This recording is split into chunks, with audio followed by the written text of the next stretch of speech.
എത്ര കണ്ടാലും മതി വരാത്ത നോർവേയുടെ പച്ചപ്പിൻ്റെ കാഴ്ചകളിലേക്ക്, മരതക കാഴ്ചകളിലേക്ക് വീണ്ടും സ്വാഗതം. ബെർഗനിലേക്കാണ് ഇന്ന് യാത്ര.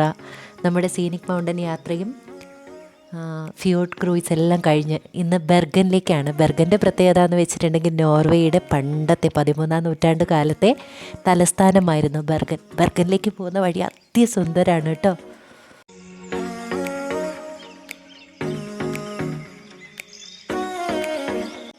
ബെർഗൻ പട്ടണത്തിലേക്ക് പ്രവേശിച്ചാൽ നമ്മുടെ ആദ്യം കണ്ണിനെ ആകർഷിക്കുന്ന ഒരു കാഴ്ചയാണ് ഇപ്പം നമ്മൾ കണ്ടുകൊണ്ടിരിക്കുന്ന സുന്ദര മരവീടുകൾ.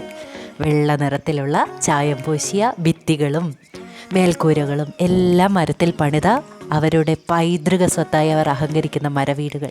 കാലങ്ങളായി പലതവണ അത് കത്തിപ്പോയിട്ടുണ്ടെങ്കിലും പുനരുദ്ധരിക്കപ്പെട്ട് ഇപ്പോഴും ഭംഗിയായി സൂക്ഷിക്കുന്ന സുന്ദരൻ മരവീടുകൾ സഞ്ചാരികളെയും കാത്തു കിടക്കുകയാണ്.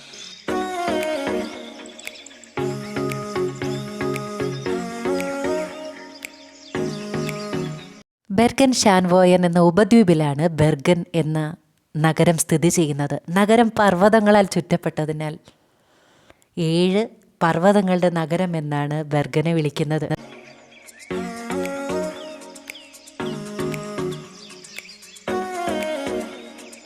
ദ്വീപുകൾക്കിടയിലായി നഗരജീവിതം അങ്ങനെ പുലരുകയാണ്. സുന്ദരൻ നഗര കാഴ്ചകളിലേക്ക് നമുക്ക് പോകാം.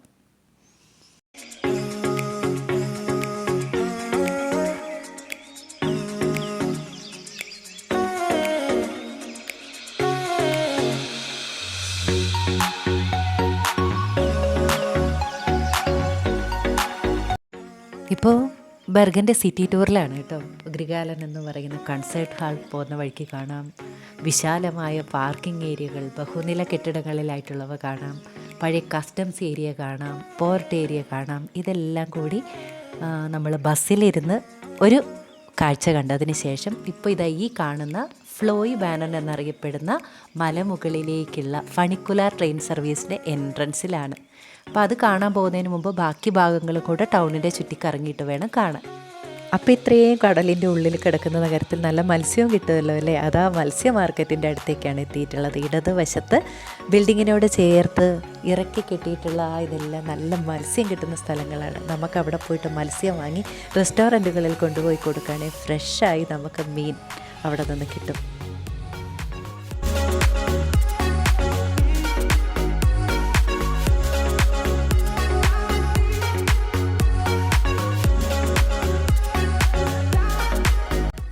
ബെർഗനിലെ സിറ്റി ടൂറിൻ്റെ ഒരു പ്രത്യേകത എന്ന് വെച്ചിട്ടുണ്ടെങ്കിൽ ഒരു വശത്ത് സുന്ദരമായിട്ടുള്ള പൈതൃക മരവീടുകൾ കാണുമ്പോൾ മറുഭാഗത്ത് കടലും കടൽ കാഴ്ചകളുമൊക്കെയാണ്. വ്യാപാരം നൂറ്റാണ്ടുകളായി 1920കളിൽ തന്നെ ആരംഭിച്ച വ്യാപാരം നടക്കുന്ന തുറമുഖങ്ങളും പോർട്ടുകളും വാർഫുകളും ഒക്കെ മറുഭാഗത്ത്.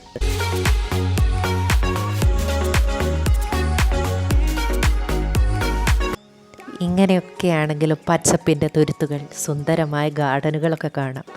നഗരമൊന്നും അങ്ങനെ ബഹുനില കെട്ടിടങ്ങളിലൊന്നുമല്ല. ആ കാൽപ്പനിക ഭാവമുള്ള കെട്ടിടങ്ങളും മനോഹരമായ ഉദ്യാനങ്ങളും ബെർഗൻ്റെ കാഴ്ചകളിൽ പെടുന്നു.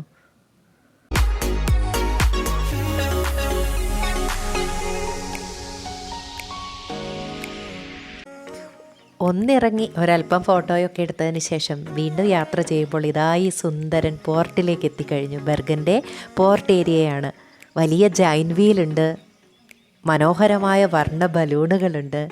എല്ലാം അടങ്ങിയ ഒരു സുന്ദരൻ വാർഫിലേക്കാണ് എത്തിച്ചേർന്നത്. ഇവിടെയാണ് നമുക്ക് ഇറങ്ങി ഇനി ഈ തുറമുഖ കാഴ്ചകളൊക്കെ നടന്നു കാണാനുള്ള അവസരമുണ്ട്. MSC ഗ്രാൻഡിയോസയൊക്കെ പോലെയുള്ള വലിയ ഷിപ്പുകൾ നമുക്കവിടെ കാണാനായിട്ട് സാധിക്കും. ഫിയോഡുകളുടെ ഗേറ്റ് വേ എന്നല്ലേ പറയുന്നത്. ഈ ഫിയോഡുകളിൽ ഓരോ വർഷവും ഏകദേശം 300-ലധികം ക്രൂയിസ് ഷിപ്പുകൾ വരുന്നുണ്ടെന്നാണ് പറയുക. ഏകദേശം 1.5 ദശലക്ഷം യാത്രക്കാരെ ബെർഗനിലേക്ക് കൊണ്ടുവരുന്ന വലിയൊരു പോർട്ടിലാണ് നമ്മളിപ്പോൾ നിൽക്കുന്നത്. ആ ഇടതുഭാഗത്ത് കാണുന്ന ചാരനിറ മേൽക്കൂരയുള്ള കെട്ടിടം ഇവിടുത്തെ പഴയ കസ്റ്റംസ് ഓഫീസാണ്.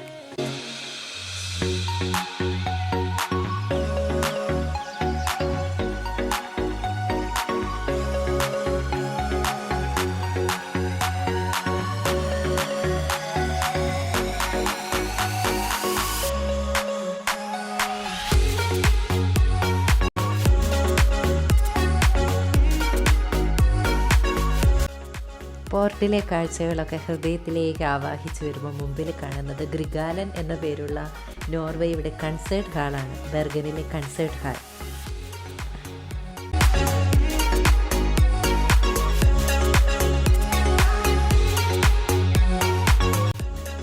ഇതാണ് ബെർഗൻ്റെ ബസ് സ്റ്റേഷൻ. മുഴുവൻ താഴെയുള്ള ഏരിയയിൽ മുഴുവൻ ബസ് പാർക്ക് ചെയ്തിരിക്കുന്നത് കാണാം. മുകളിലത്തെ നിലയിലാവട്ടെ മറ്റ് വാഹനങ്ങൾക്ക് പാർക്ക് ചെയ്യാൻ വേണ്ടിയിട്ട് ഉള്ള സൗകര്യങ്ങൾ ഒരുക്കിയിരിക്കുന്നു.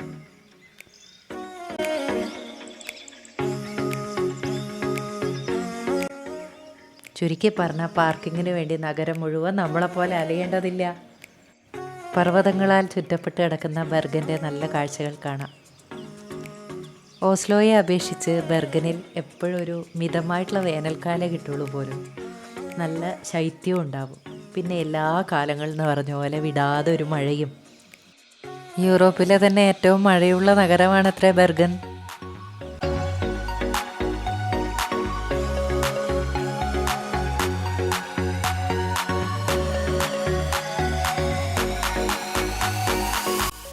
എത്രയൊക്കെ വികസിച്ചിട്ടുണ്ടെങ്കിലും വലിയ വലിയ അമ്പരചുംബികൾ നിർമ്മിക്കുന്നതിലല്ല എന്ന കാര്യം തിരിച്ചറിഞ്ഞതുകൊണ്ടാവണം ഇത്തരത്തിലുള്ള വീടുകളിലോ ചെറിയ ചെറിയ അപ്പാർട്ട്മെൻറ്റുകളിലോ ഒക്കെ ആയിട്ടാണ്, എന്ന് വെച്ചാൽ ബഹുനില മന്ദിരങ്ങളല്ല, 2 or 3 നില മാത്രമുള്ള മരവീടുകളിലോ ഒക്കെ ആയിട്ടാണ് ഇന്നും ബെർഗൻ്റെ ആളുകൾ ജീവിച്ചു പോരുന്നത്.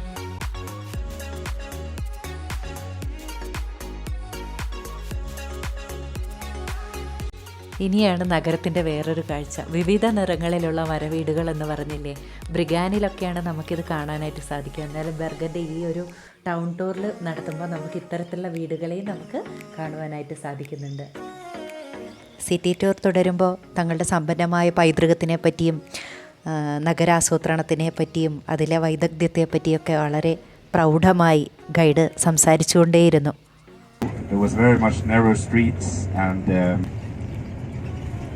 So coming up on our right now, so we were really trying to build our national to have the basement above ground, because Bergen is very much built on solid bedrock, so you won't be able to dig into the ground.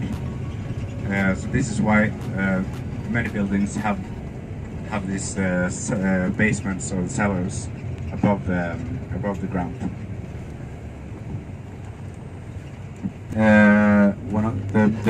ബെർഗൻ്റെ പ്രധാനപ്പെട്ട city square ആണ് കേട്ടോ ഇത്.